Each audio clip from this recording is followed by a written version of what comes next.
Young tiger NTR నటించిన Janata garage box office వద్ద రికార్డుల మోత మోగిస్తుందని, బాహుబలి తర్వాత అత్యంత వేగంగా 100 కోట్లు సాధించిన చిత్రంగా రికార్డులకెక్కిందని 2-3 రోజులుగా వార్తలు వింటూనే ఉన్నాం. ఈ విషయం ఎంత నిజమో ఈ సినిమాను నమ్ముకొని నష్టపోయిన వారు ఉన్నారనేది అంతే నిజం. సినిమా విడుదలైన తొలి రోజు టాక్ కాస్త అటు ఇటుగా వచ్చినా, రివ్యూలు కొంచెం తేడా కొట్టినా, బాక్సాఫీస్ వద్ద మాత్రం ఈ చిత్రం తిరుగులేని వసూలు సాధించడం అందరినీ ఆశ్చర్యానికి గురిచేసింది. ఫస్ట్ వీక్ కలెక్షన్ విషయంలో వైజాగ్ ఏరియాలో అయితే బాహుబలి రికార్డును సైతం బద్దలు కొట్టి ఆల్ టైమ్ రికార్డును క్రియేట్ చేయడం విశేషం. సినిమా విడుదలైన దాదాపు అన్ని ఏరియాల్లో ఈ చిత్రం డిస్ట్రిబ్యూటర్లకు పెట్టుబడి తిరిగివ్వడంతో పాటు లాభాలు వచ్చేలా చేసింది.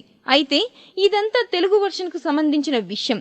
కేరళలో మాత్రం అంచనాలు తలకిందులయ్యాయి. మలయాళం సూపర్ స్టార్ మోహన్ లాల్ కీలక పాత్ర పోషించిన ఈ చిత్రాన్ని కేరళలోనూ రిలీజ్ చేసిన సంగతి తెలిసిందే.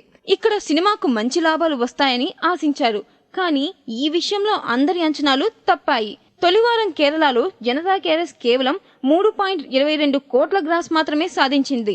అంటే కేవలం 40% మాత్రమే రికవరీ అయింది.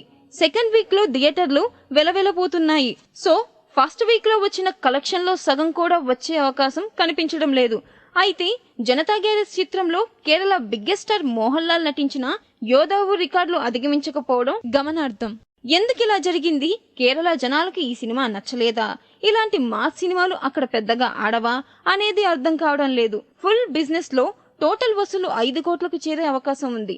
ఈ సినిమా కేరళ రైట్స్ 8 కోట్లకు అమ్మేశారు. అంటే డిస్ట్రిబ్యూటర్లకు ఎట్టి పరిస్థితిలోనూ నష్టాలు తప్పవని తేలిపోయింది.